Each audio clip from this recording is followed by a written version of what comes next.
bit early. Okay. Just to make sure that the stream goes through. Starting stream health. Receiving our content. And then I'm going to Again, I ask, do I sound normal and non-berry white?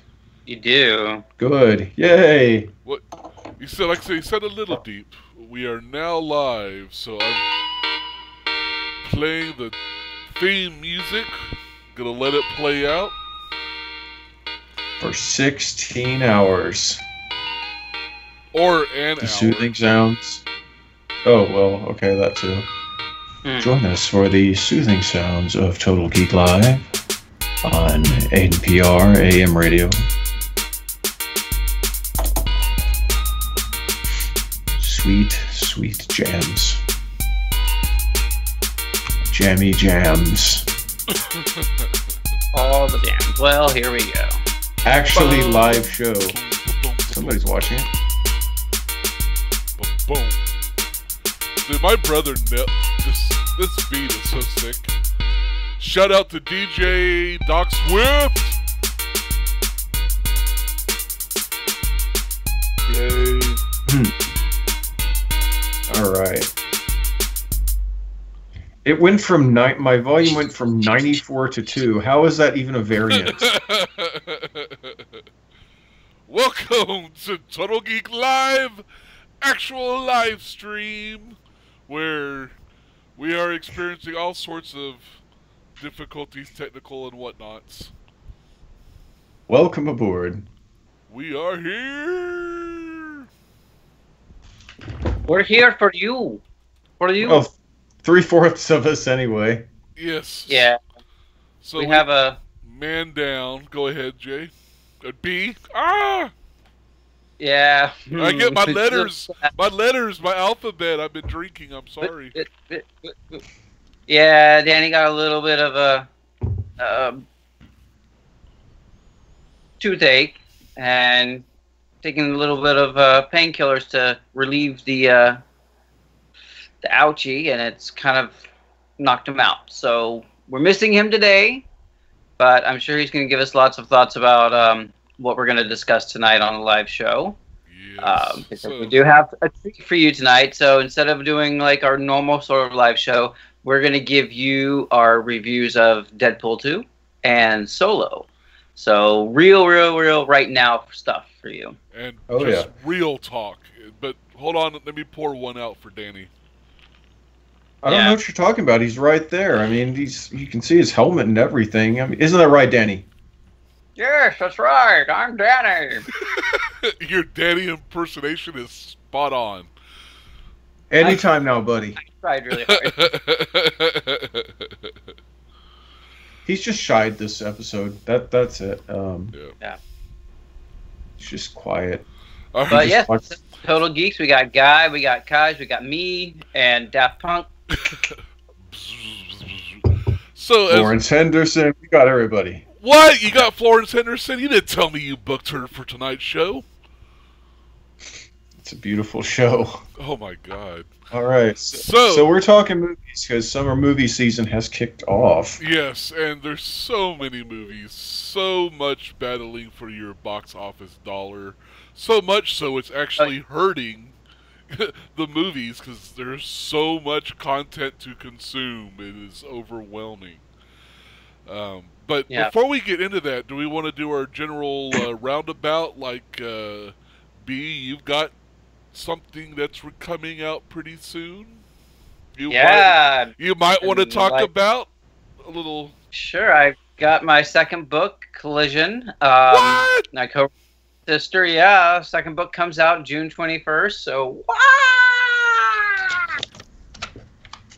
Yeah, it'll be available pretty soon for pre-order on Amazon. Just working out all the last-minute stuff you have to do before you get it all uploaded and with them. Yeah, I heard you got a kick-ass cover for it and everything. Oh my god, I love it. It's so good and dynamic. I'm like, yay!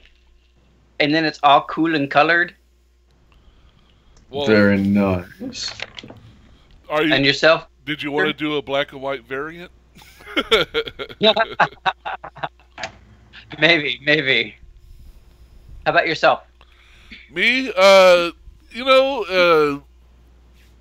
there's some potential big things that could potentially happen, and some other things that aren't happening. So I'm kind of, I'm in a place where I'm kind of reorganizing and restructuring everything that's going on based on a lot of factors. Um, I can't remember if we talked about it last time. I did do an improv show, Yep. which was pretty cool. Ah, the poster's in the other room. I could have held it up for my show and tell portion. So there might be some more of that coming up now that the scene on Beaton exists. Julie Mitchell and Marcus Baldwin have opened up a new studio called The Scene on Beaton. I know I'm supposed to be talking about the stuff I'm working on, but I'm kind of tangentially involved. I did design their logos and stuff, so. Mr. Design Master there. Yep. So I'm excited for them and to get involved in doing some more improv. Yeah. Kind of, this whole show's improv. This is live. This is unscripted, y'all.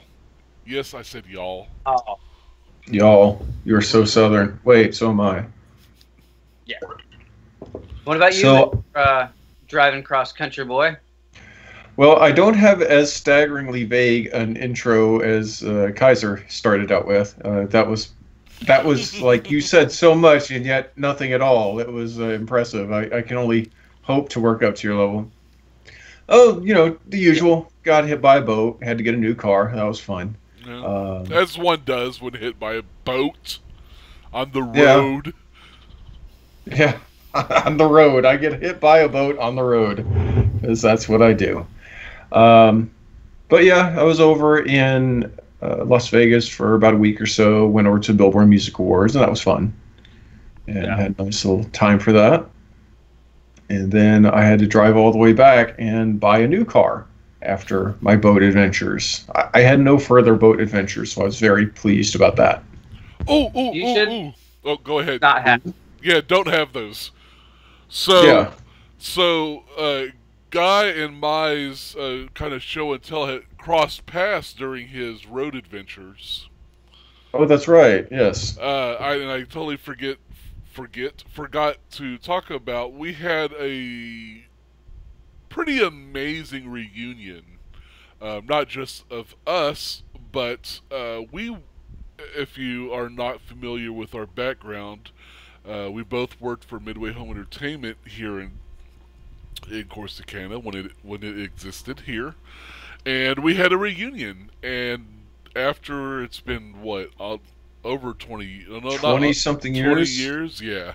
21 since me anyway. Yeah. So we all got together, and it was literally kind of a magical evening. About 24 of us. Yeah. Yeah. A lot of people I'd lost contact with, I'm now back in contact with, and it was. We did this thing where we all set up at the front of the everybody, in front of the everybody. That's English, people. In front of the everybody. Okay. And we. Sure, that makes sense. And we each kind of gave where we are now and a memory, that we had that was from that time, and some tears were shed, honestly, by not just myself, but so many people that were involved, and so that was pretty amazing. And Guy, thank you so much for making it down for that. It wouldn't have been the same without you there. I was definitely happy to be there, and of course to see everybody. It's been a while. Just got to share old stories about Mortal Kombat and all the crazy stunts that we pulled in our lab. Learned that people were apparently afraid of our darkened area where we were. I guess it was all the mushrooms I'm genuinely shocked to hear that.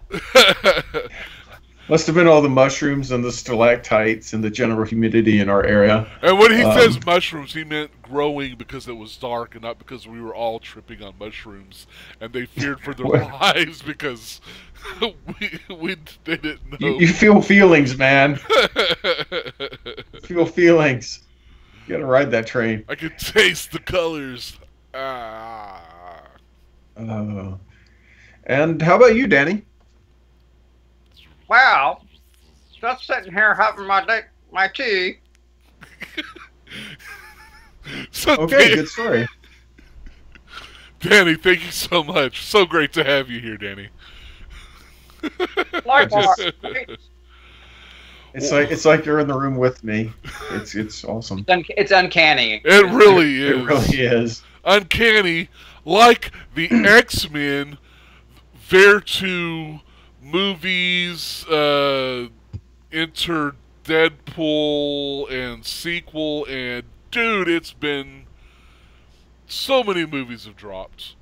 I haven't been able to watch them all, but we've tried to at least all go catch the tentpole movies. The big one. The big ones. And B, is that a Deadpool in your hands?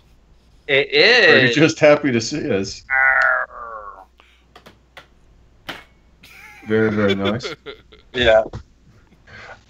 So let me state one thing. The biggest thing I'm excited about for this movie summer is that there is going to be a point at the movie theater where they're finally going to stop showing the Mission Impossible trailer. I'm going to be so happy when that ends. You know, you see because that. I've seen that 8 million times. I feel like my life has been nothing but the Mission Impossible trailer because I'm just sitting there and it's like I'm almost just basing it and all of a sudden it's like that song and I'm just like, please stop. Guy, wait, how does the Mission Impossible song go again? I need to hear. Yeah, well, it's not the dun dun dun dun. It's that hip version that they do. It's like, oh, stop! I have to say, make it hip. I actually love the Mission Impossible series, and that's the only films I can watch Tom Cruise in. You know, Yeah. Same here. The first one, I actually owned the soundtrack to. I was just like, oh my god! Not because like U2 did this, you know, the U2 theme, but I had the score soundtrack, and then, you know, John Woo directed one of them, and it's like, holy crap, John Woo! So you have to love that one, which was 2, I think. And, Yeah, that's the Australian one. yeah, and then Brad Bird directed 3. You know, Incredibles, Brad Bird. Incredibles guy. Yeah. And correct me if I'm wrong, I'm like 85% sure with rum in me that Brad Bird directed the 3rd one. But then you bring in Simon Pegg into the mix for, you know, and I'm like, I'm all on board when you put Simon Pegg in. So. All I know is that Mission Impossible is this year's Dunkirk trailer, and that was my oral assault last year. It was just like, please, with the planes. They just fixate on one every year, it seems like, and Mission Impossible is our. Yeah. It's like you could just see the studio bleeding marketing money every time it plays. You know, it's like, oh my god. This is the makeup of the mustache. Yes, the stash. Yeah, Stashgate. Stashgate. Speaking of Stashgate, well, I guess we'll start with Deadpool 2, since you were showing yours. Yeah. I don't have anything to whip out here, so since you do, B. Yeah. That just upped our rating. Deadpool 2. Holy. Yeah. So, when you have such a crazy success, runaway, out of the blue, unexpected, R-rated hit that completely changes the context of the landscape, with the first one, there's a lot of weight on the second one. Absolutely there is. Absolutely. Yeah. And given how did they buckle under that weight? Did they, wear their support bras? I mean, what was your take? I mean, I feel I have I enjoyed it. I didn't love it. I wanted to love it. Parts of it just got me really upset and annoyed and frustrated that it really detracted from my enjoyment of it. I get, this is an adaptation and you can't have everything from the comics get into a movie because it becomes unwieldy. These are stories that have been going on for 30 plus years. So there's so many stories that you just can't honor all of it. But you can get the essence, which, I think they did that for Cable. I thought, he really felt like Cable without, knowing who Cable actually is. And I think that worked. Mm-hmm. I loved Deadpool getting X-Force together. How spoilery are we on this? Well, okay. Let's be spoilery. Yeah, I mean, let's be spoilery. There's only 3 people in the chat, and by the time people watch this, let me flash a spoiler warning. Okay. Yeah. There you go. Spoilers is flashing, and it is now on screen. We are going into spoiler territory of Deadpool 2, Baltimore. So I loved having X-Force come into it. I really was excited about it, and of course they played us. They made you think that they were going to make a lot more important than they actually were, which is great from like subverting your expectations. However, these are characters I actually really love to enjoy. Yeah, and to see them cut down, mowed down, terribly so, sort of got me.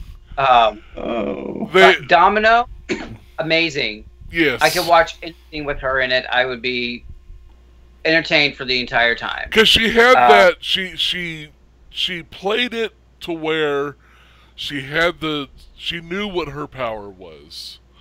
Yeah. And so any situation she went into, she was nonchalant, she was blasé, she was just like, the scene when she's gonna work out. Yeah, she's falling, and she's like, you know what?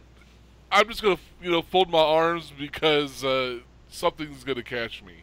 It's like she played it very well.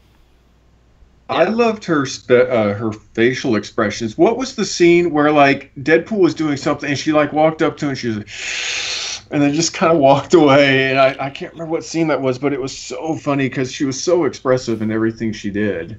Was it when he was growing his legs back, or was it something? No, it was something else. She was pretty horrified by that. Yeah, I think she was too lucky at that moment. Everybody was a bit during that scene. But I think it might have been during Juggernaut or something. But yeah, it's Deadpool's Basic Instinct parody. Did you actually see a little Deadpool during that scene? I feel like they tried to slide that one through. Yeah.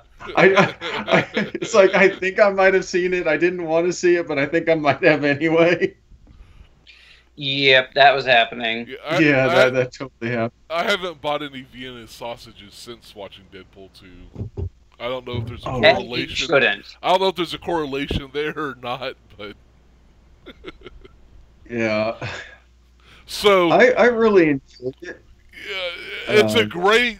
I mean, if you're gonna throw back, as you do in a sequel, to something that was in the first one he blows off his hand, and you get the tiny hand thing, with him and oh my God, what's her name? The blind woman. Al. Yes. Al. I love Al. So if you're gonna follow that up, how else is Deadpool gonna follow that up but with getting torn in two and then growing Baby Winky. his little legs and his little Winky back? I mean, so upsetting. Yeah, but what a brilliant scene that was! Just to see the ripping in half. Oh yeah. Oh, that was. I was like, oh my God. Yeah. And I love Fire Fist, Rusty. Even though the character is completely different, not completely different, but is different in the comics and not around. I really loved how they changed it and adapted it and made it work here because I thought it was great diversity hire. I thought it was a great actor. Really liked it. Really liked it. So enlighten us. I have no familiarity with Fire Fist. Oh yeah, he died like in the early '90s. All right, Bit character basically. All right, so more bit because a lot of people before the movie were guessing this was Gold Balls. Right. Yeah. Another kind of minor, weird, tertiary character. So, how close and how far do they miss the mark with Fire Fist guy? Well, first off, he is a white American redhead that has fire powers, and in the movie, he is New Zealander Maori, chubby little teenage kid with Fire Fist powers. He's Russell with the ass pin. Everyone had to avoid. I mean, if we're going to talk about Deadpool, we may as well speak in the language of Deadpool. Yeah. I loved it. I thought, it's just, I appreciate the lovable asshole trolling of Deadpool. It's just refreshing to see them take a piss out of everything, and he takes a piss out of everything. I thought it was funny. It's like you said, Domino was fantastic. Josh Brolin, we're just recovered from Thanos, and now here he is as Cable. And it's just, he's got to be having the time of his life. It's got to be fun, and he did a great job as Cable. His bank account's surely having the time of its life this summer. Well, he's got to be doing something in between Goonies too. So whenever that happens. There are two scenes I really loved. I can't believe they got Celine Dion to do the title theme for that. Yeah. And that She's funny. That video was awesome. It's ridiculous. Thank you, Canada. Thank you, Canada. It's so ridiculous. And then, of course, that certain cameo when they did the callback from the first movie. It's like, why is it just Teenage Negasonic Warhead and Colossus and the whole X-Men shit? And then you just see...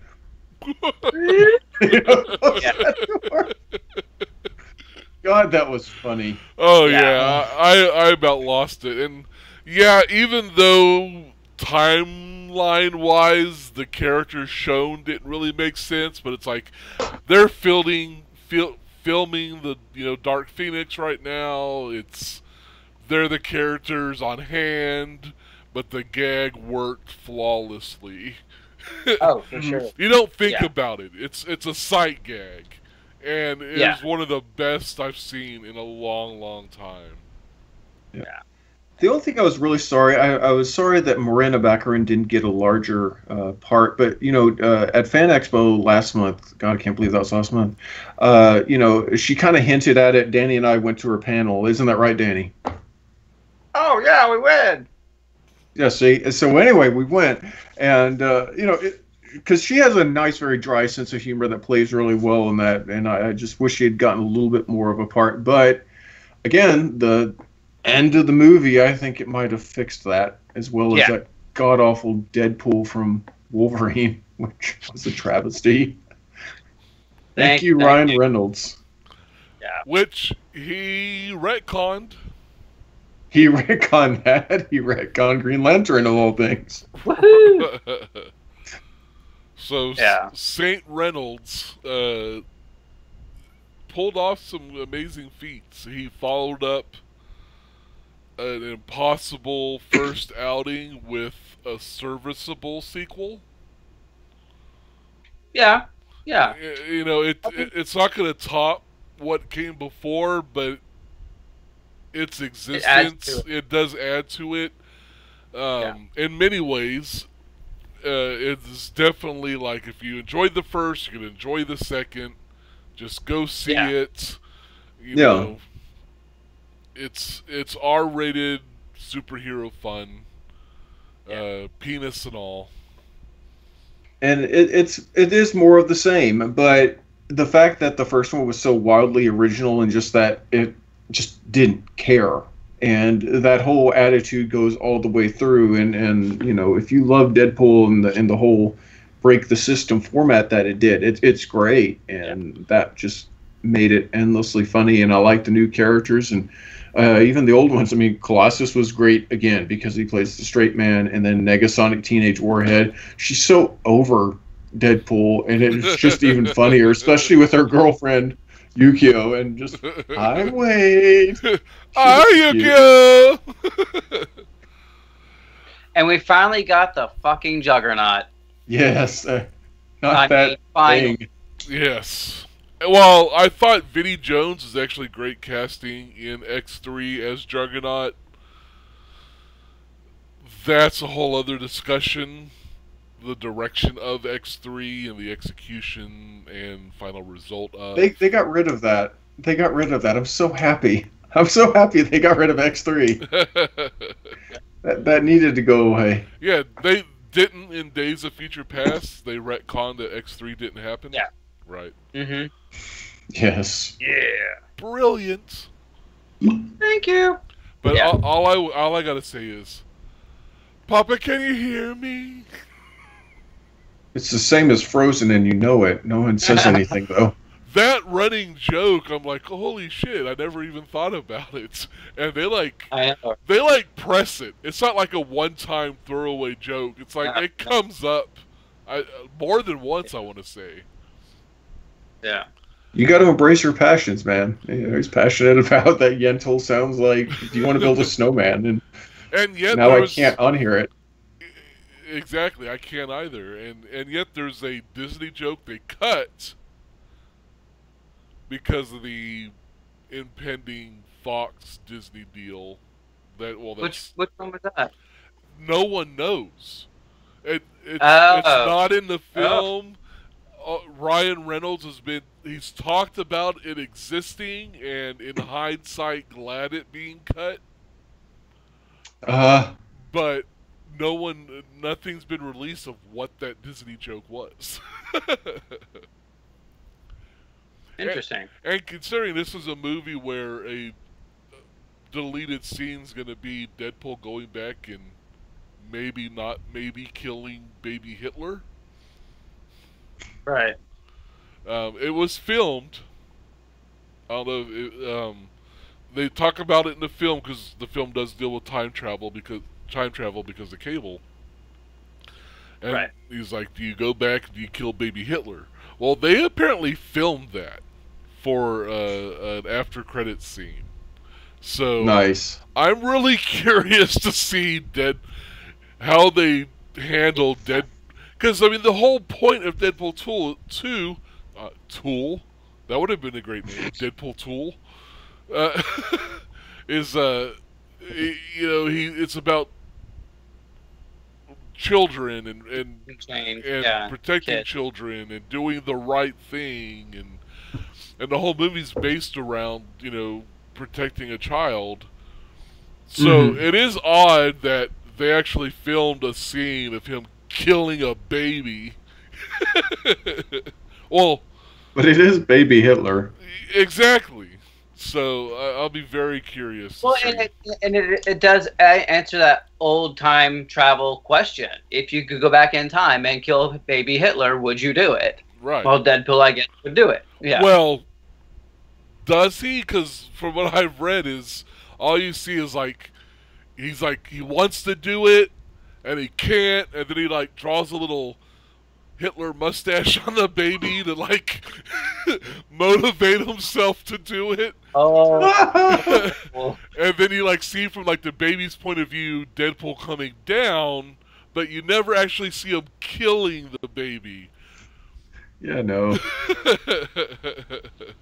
Well, I heard the X-Men cameo was actually a lot racier than what they actually put in the movie. Apparently, really? They were doing some lewd. They were apparently doing some pretty lewd things in it. They were completely screwing off in it. And they said it might appear on the home video release. So we'll see. Interesting.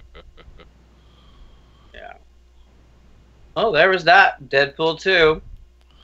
Yep. Bigger, badder, longer. Stay for both end credit scenes. Yeah.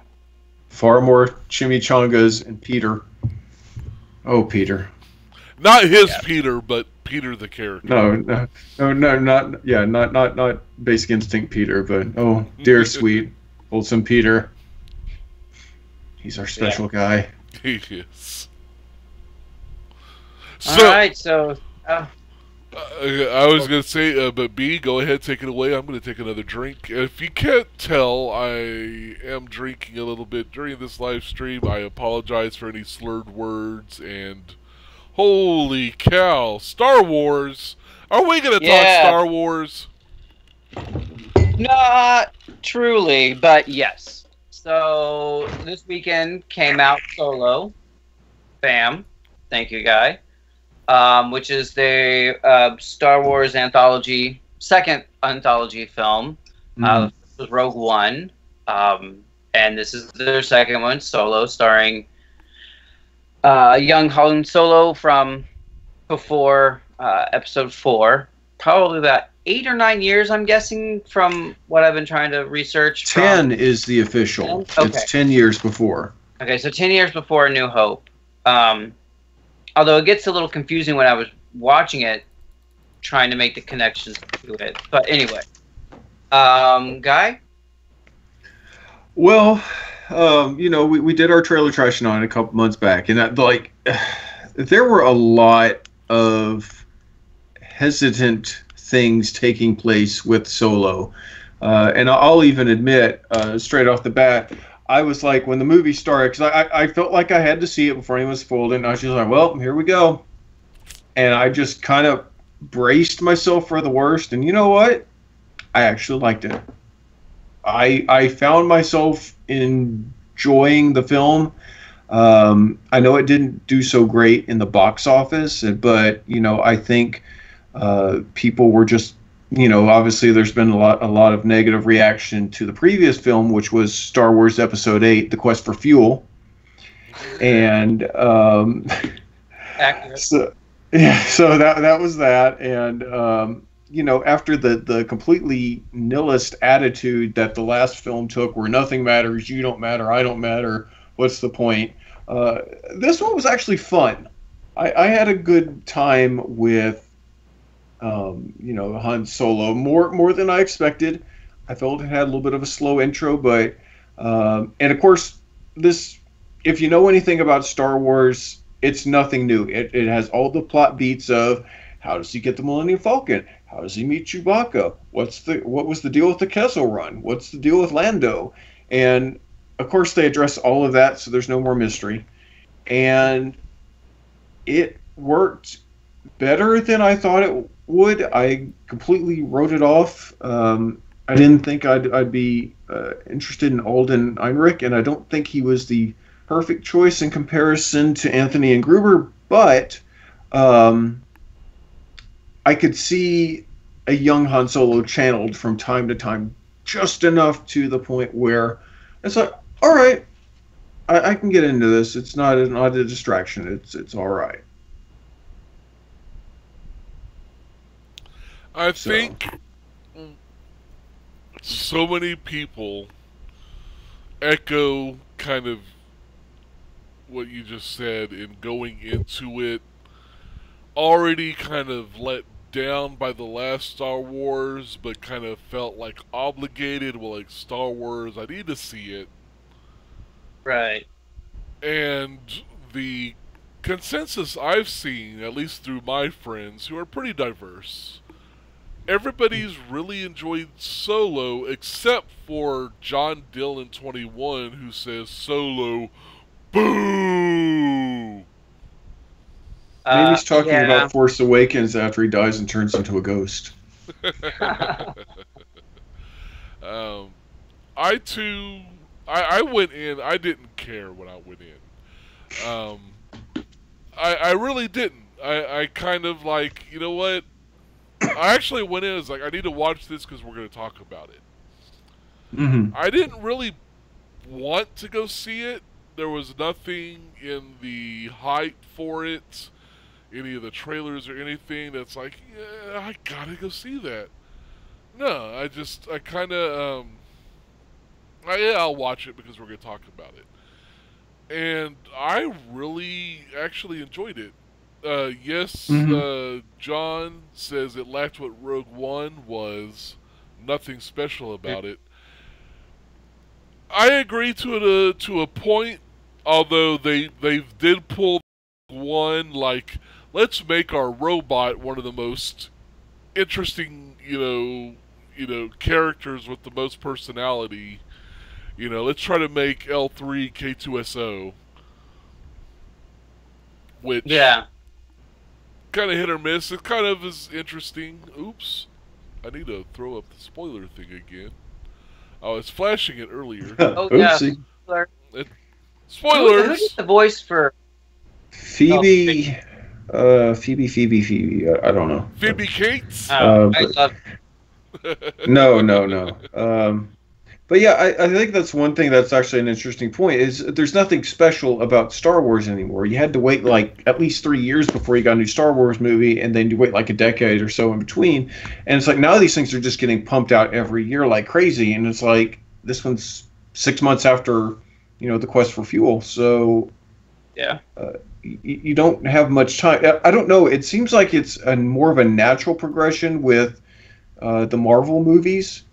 Because they're telling like this big story, and Star Wars wasn't designed to be a cinematic universe like it is trying to be forced into now. And it's forced into. Ha! I do it for the children. Well, I mean, I'm not so necessarily sure that it wasn't its own cinematic universe, but it wasn't what we think of cinematic universes now. Because it did have a galaxy that it was talking about. It had all these different worlds that were connected, and yeah, they had the comics, and yeah, they had the books, and all the other supplemental that kind of enhanced the story, and then the animated stuff series that kind of filled in the gaps greatly. So, Mm-hmm. And now now that it's a Disney thing, Juggernaut, right? It's just going. But yeah, I think for me, we saw it last night, $5 tickets, and yeah, that's just about right. I went in with like you guys, I went with very low expectations. I didn't think he really channeled Han Solo for me. I mean, there were points like you said, like there was like. But it was it was more the look, not the acting, which is disappointing because when you're, I mean, it's Han Solo. You gotta sell it. Yeah. It didn't sell for me, unfortunately. Yeah, Woody Harrelson came across better to me than he did, to a degree. Just as far as convincing performances. Yeah. And it just, for me, it committed the cardinal sin of being boring. I was bored. Really? It was a movie, and I didn't like the girl. I thought, I don't know, is she from Game of Thrones? Yes, she's Emilia Clarke, Daenerys. I am not impressed with her. I didn't care for her. I didn't like her. I knew there was a story with her, and I wasn't invested in her. I didn't care what the story was. And I thought Donald Glover was great as Lando. I thought they relied on him too much to be Lando, to kind of cover up the failings of Solo. Like, oh, well, if you're not... What about Lando? You want Lando. Everyone loves Lando. They want to see more of him. And yeah, I'm glad we did see a lot of him. But I think it just didn't help the film as much as they were hoping. For me, I don't know. Actually, John Dillon said, what the hell was up with Darth Maul is he was dead. All right, this is where my Star Wars fanboy kicks in. So this is where I got to take over on that one. No, he's not. Well, I mean, he is. He died later, but not in episode 1 like the average film goer would think. Because it's like they've had 2 animated series. They've had Clone Wars and they had Rebels. And they brought Darth Maul back in Clone Wars, where he had survived and They actually made a really cool story arc for Darth Maul that carried on, that all the way through Rebels, and they made him interesting and compelling with all these deep, these motivations, and he was a tragic character. So having watched those two series, I was super excited, but I'm sure, people who just simply watch the films and don't invest on all that deeper level geekery are like, what? Because, he pops out of nowhere, but for someone like me, because that was Ray Park who did Darth Maul in Episode 1, and they had Sam Witwer who voiced Maul. He's simply known as Maul. He's no longer a Darth, and that's a whole... I could probably go on a whole diatribe, but I won't. He's simply known as Maul, and he's voiced by Sam Witwer, who voiced him in Clone Wars and Rebels. And he's an awesome character in that, but for someone who's just kind of watching the movies, that's going to be confusing. And he actually formed the crime syndicate like that they're all talking about in it. Like he was behind all of that. He did some stuff behind the scenes in these series, like super cool stuff. They took a one-note character and made him absolutely compelling to me. That's cool, though. That's good to know, because I questioned the same thing, too. Because we started watching the animated series, the Clone Wars, and then we, I guess, just never progressed far enough to get to that point. He came back. Get through season 1. I think season 1, you're still kind of set with those preconceptions of, if you didn't like the prequels, you're still kind of like struggling against it. By season 2, it starts really finding its footing, and by the time it gets to season 6, you're just like dying inside because they killed the series. And then they bring him back for Rebels, and it's like, holy crap. He's incredibly tragic. You feel for him by the end of Rebels. Yeah. Wow, that's actually great. I'm glad they, were able to salvage him and do some more with him, because it was just it did seem very short-sighted to just introduce him and then plop him off in the first film. Yeah. But they do that though. I mean, Boba Fett was cool but useless. I mean, I'm sure someone's going to hate me for saying that, but he is in the films. And backstory, he's impressive. Same thing for Maul. Same thing for Captain Phasma. You get Gwendolyn Christie from Game of Thrones, and you do nothing with her twice. Yeah. And I hated that so much, but they did it anyway. So that's another thing, and I start getting into the geek stuff because, Jen and I watched both series, and we're now wondering if Kira is a Night Sister, which is like, because they go to Dathomir, and again, watch the series. I don't want to spoil anything, but it gets super cool if you actually invest the time, which I would recommend. Yeah. Another thing that bothered me is the reliance on the dice. It so overused and overplayed in this film. They could have taken 3 instances of it back, and it still would have hit. Yeah, with enough, emotion to it. It just felt way overplayed, especially when you have it coming from The Last Jedi. Last Jedi? Yeah. Name of it? Yeah, Last Jedi. That's when you needed it. Here, he gives it to this girl, and now he's going to give it to Leia. Like, yeah, those dice get around. They're a metaphor. You it's a metaphor for behind the scenes. What's funny is it was pointed out it was actually the original Star Wars film, but it's one of those things. It's like you're not going to notice it because there's Death Star chicanery going on, and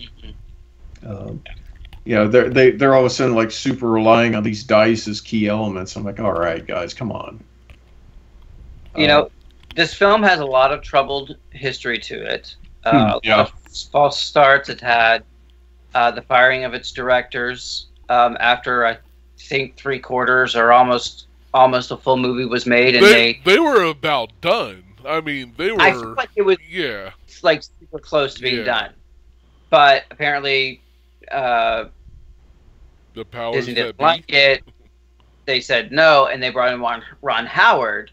And, you know, being actors, you know that when for credits, you have to have done, I think, 75% of the film in order to get full directing credit. So clearly, the work that Ron Howard put into this film was, you know, basically almost a brand new film.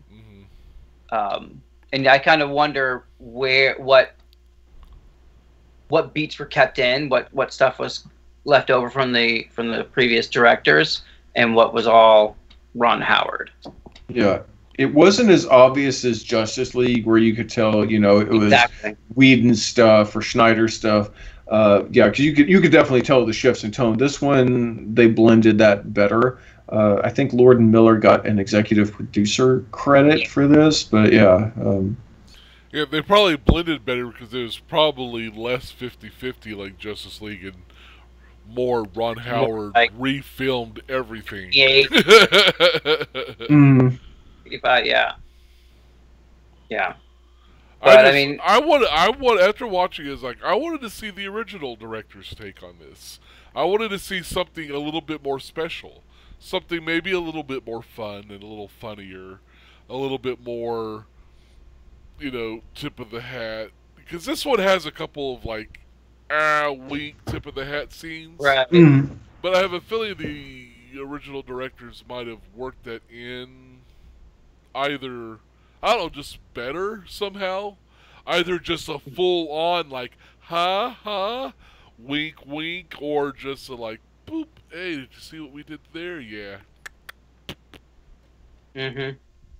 Well, you know, the original guys did work on the Lego movie, which was incredibly self-aware. But that was a funny movie.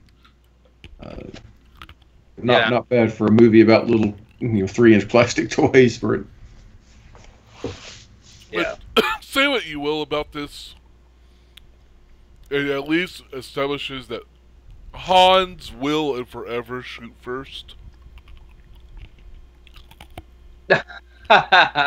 Yeah. I did super groan at the name. Like, that moment was just awful for me. Which one again? When he got his name.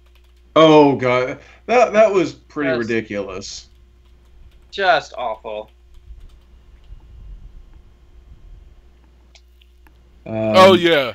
So, who are you with? I'm by myself. I have no people.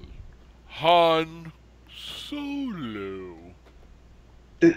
That was like that scene in episode 1 where they started fawning over R2-D2, which was just one of a dozen droids, and it's oh, this droid saved us. What's his name? R2-D2, you say? Oh, how interesting. Thank you. And I was they just kind of projected that so much, and they did it again here, and I was oh, guys, what are you doing?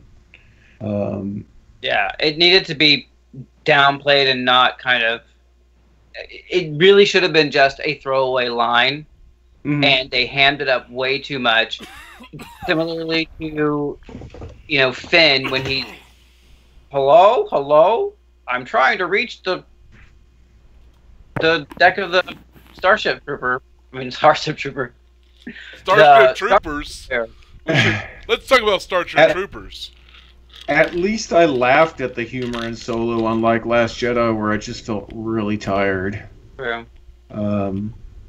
Yeah, it was a very different film. There were a couple things, as I said, it had a slow start. It took me a long time to kind of come around for the Solo actor, which I think for a film based around the character, that's kind of a problem. But I did come around to him. I think that's kind of a testament to that. I was sorry that Thandie Newton, who played Val, I was so mad. I loved her. She was. I really like her on Westworld. Yeah. And I kind of thought, with her being so much of a big name right now, that I thought they'd use her more. Or I honestly thought she'd come back. She died, but then she'd come back. There were a couple expectations. I kind of thought, Amelia Clark's character would die, and she didn't. she went off on a whole other path. I was like, whoa, what's this all about? And the Star Wars geek in me got excited. I thought Val would come back, but she didn't. And, there were a couple little changes. There were some funny lines. I think the most standout funny line was the subversion of Lando was like, I hate you. I know. And they did that from Empire. And I belly laughed in that one because the Millennium Falcon just looked like crap at that point. So. Oh, yeah. And pretty accurate to Lando. Mm-hmm. For my feeling. And yeah, there was that moment I was like, the Millennium Falcon does look like the Millennium Falcon. What's up with this front part? And then when he jettisoned that thing, I was like, oh yes, there we go, classic Millennium Falcon shape. I wonder if Han kept the cape room that Lando had so lovingly and painstakingly set up in the ship. Also, go ahead. Those hangers, you can't just pull the hanger out. You can pull the cape out, but you can't pull the hanger out to look at the cape by itself because it was an enclosed loop. I was like, man loves his capes. What can I say? Yeah. And I thought the Han and Chewie dynamic was good. I felt that was an important element of this film, and they played it off. It was, yeah. These two characters had to have some chemistry and a connection, otherwise it'd just be a hot mess. Yeah.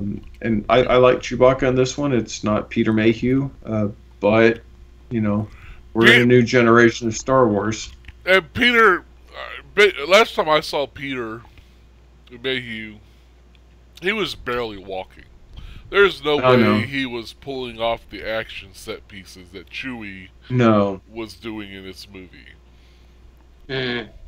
So I understand getting a new actor, and he, as far as he worked as Chewie. He and his stunt doubles did an admirable job. Wookieing it up. Yeah. No. Yeah. Go ahead. Oh, I was saying, by the time they got to Kessel, though, just the action sequences and with that, the film definitely worked for me. I thought it was fun, and it's like there was a lot of action, especially when they're all shooting to get back into the Falcon. I was like, this works. This just feels like good-natured fun. And after again the dire bleakness of Nothing Matters from Last Jedi, I kind of needed to know that Star Wars could still be fun again, especially in this new vision and direction they're all going. Very true. Very true. I kind of had, obviously I don't have the supreme Star Wars knowledge that you do, Guy, but the little name drops that I could, catch and go forth, grapple onto, didn't make sense timeline-wise. Like him mentioning Tatooine and just meet me there, and for me that feels like if you're going to mention it in a movie, you shouldn't mention that 10 years later. Yeah.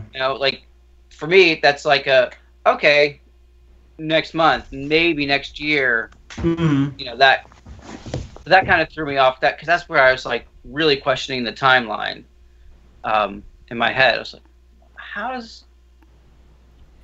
I like that they did it where it was kind of a nod, like if you were a Star Wars fan, it, and it wasn't as blatant as Rogue One was. Because C-3PO, R2-D2, here's another thing like Rogue One did. And they they basically, the Cantina guys on that other planet. I'm like, seriously? This is what they're doing a day before they went over to Tatooine, and they're still getting pissy about people bumping into them.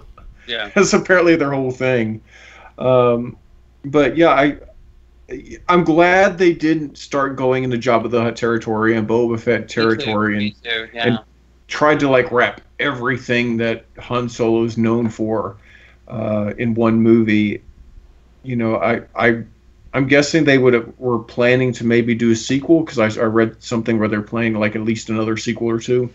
I don't know if that'll happen since it underperformed, and I think that's a shame. I think they were finding their place with it. I just think that the negative feedback of Last Jedi has probably sabotaged that, and probably a couple Star Wars films in the future until they establish goodwill, which is going to be hard, I think, in light of Last Jedi. I mean, I wouldn't be surprised from a franchise standpoint that they give it another go. Mm-hmm. I don't honestly think it deserves another go. Mm-hmm. I know that there's a lot more story to tell, but I'm not interested. I am more interested in seeing a solo trilogy than seeing what happens after Last Jedi. Agreed. I have to agree. I had fun with Solo, at least, and I'm like, Episode 9 has a very bleak future ahead of it that I'm as much as I was not feeling Solo initially, I'm definitely not feeling Episode 9. I don't know how they're going to clean up, because that's guy, you were you cursing just now? Because you went dead silent, like you're bleeping yourself out. Nope, you're dead silent again. Awesome. Nope, I heard you say awesome. Oh, okay. Well, I'm back. A USB device not recognized. Oh, technology is great until it's not. My computer malfunctioned. Oh, okay. Well, we only got a few minutes left in the show, so if it's going to malfunction, now's the time to do it. Now is the time. But yeah, I was just saying, after the huge mess that Episode 8 made, I do not envy J.J. Abrams or whoever else. Yeah, has to come in. That's just that Ryan Johnson just trashed the whole plot line for the main Skywalker saga. So yeah, I mean, I feel like they're in extreme. What's that mode? Salvage mode or whatever. Like, we got to fix this. We got to change it. We got to make it work. So I think that 9, while it may not fix everything, I think they're going to do a good attempt to right the ship and give a nice ending to the Skywalker trilogy, the saga. Ooh, that's going to be a tough one. I don't envy them. It is a very tall order, and I don't, like you said, I don't envy, JJ at all for this, because it's going to be tough, especially with how basically Ryan just sucker punched. So this is how it opens. So while Luke fades out, he just fades back in.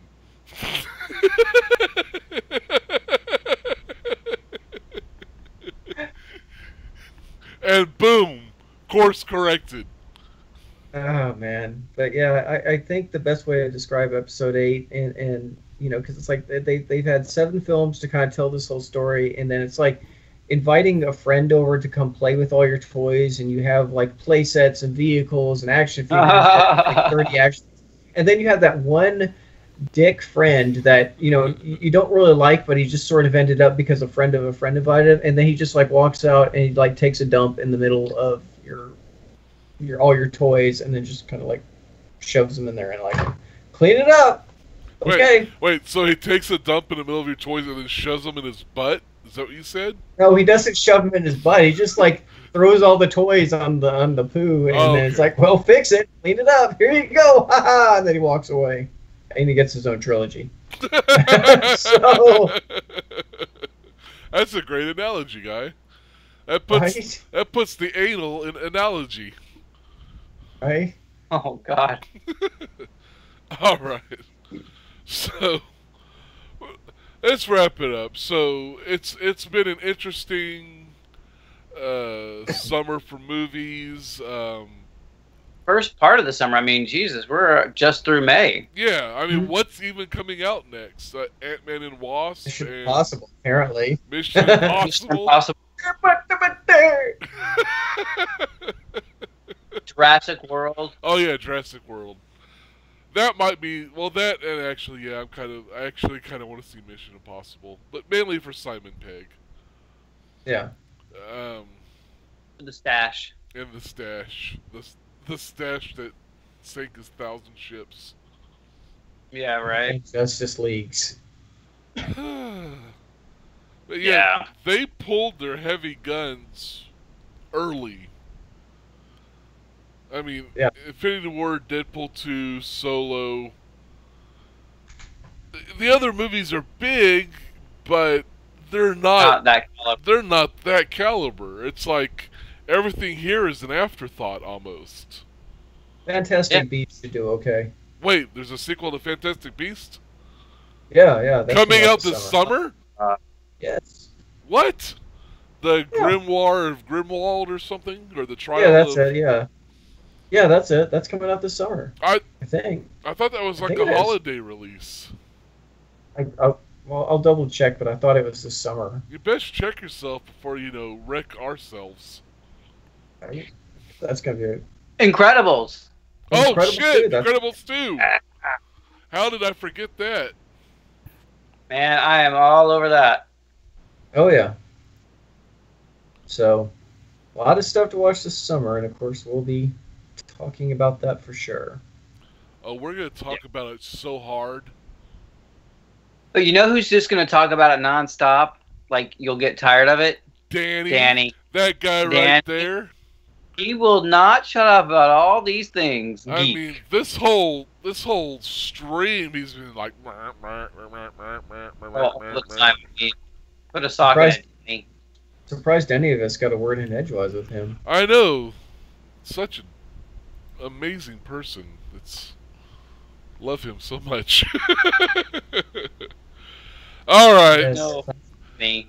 It's a minute till I'm gonna start playing our theme song. No, not the Mission Impossible.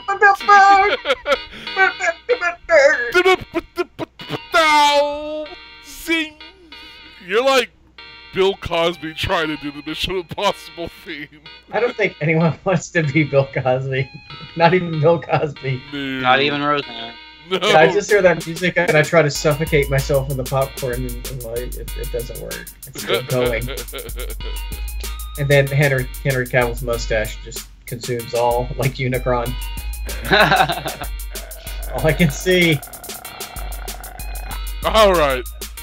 That's been an hour. Thanks, Cthulhu. This has been Total Geek Live. Actual live stream. Which means it's probably very choppy. And you probably missed half of it. But you're going to come back and you're going to watch it. And you're going to tell all your friends about it. Because, And it's in Chinese. And yes. Because we are you're not going to speak, but that's why it gets weird. All right. The stream... All geeked up. It's all geek to us. The stream ends... now!